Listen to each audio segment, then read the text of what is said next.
¿Te suena esto de aconsejar a alguien y saber, según se lo estás diciendo, ser consciente de que no te va a hacer ni caso?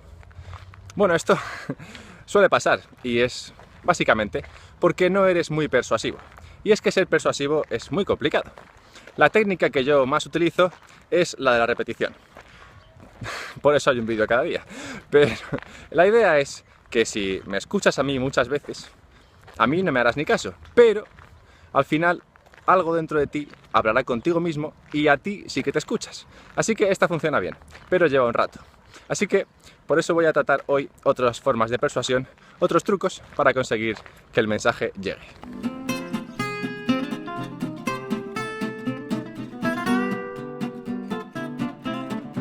Hace unos 50 segundos he empezado diciendo: seguro que alguna vez te ha pasado que intentando aconsejar a alguien no te ha hecho ni caso.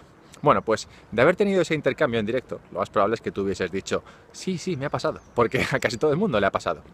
Esto es lo que se llama una victoria rápida y ayuda a conseguir que lo que venga después entre más fácilmente. Así que ya sabes, primero empieza con algo fácil, algo que te permita conseguir un sí, y ya será cuesta abajo. Otro estudio ha demostrado que ser un flipado tiene sus ventajas. Resulta que nos creemos más al que habla con seguridad en sí mismo e incluso con un poco de flipadez que al que se presenta como un experto en la materia.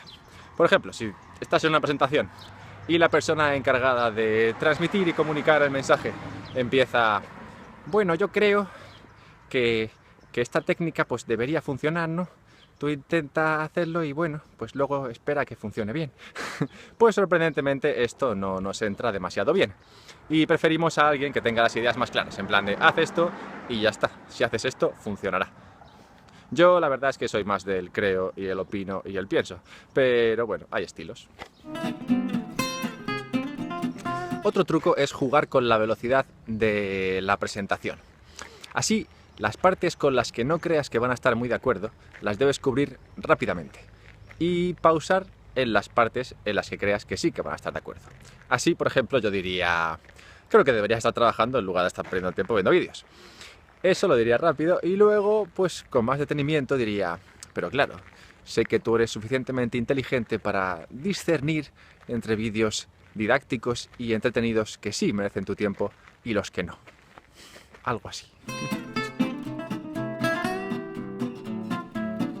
Joder, ojalá hubiese sabido yo de estas técnicas hace mucho tiempo. Los tacos, pues pueden jugar en tu beneficio o en tu contra. O sea, un taco de vez en cuando, sobre todo si lo metes ahí de forma auténtica, pues suena creíble porque da la impresión de que te importa tanto lo que estás diciendo que se te ha escapado un taco. Así que usarlos de vez en cuando funciona, pero ten cuidado con pasarte porque demasiados tacos perjudican.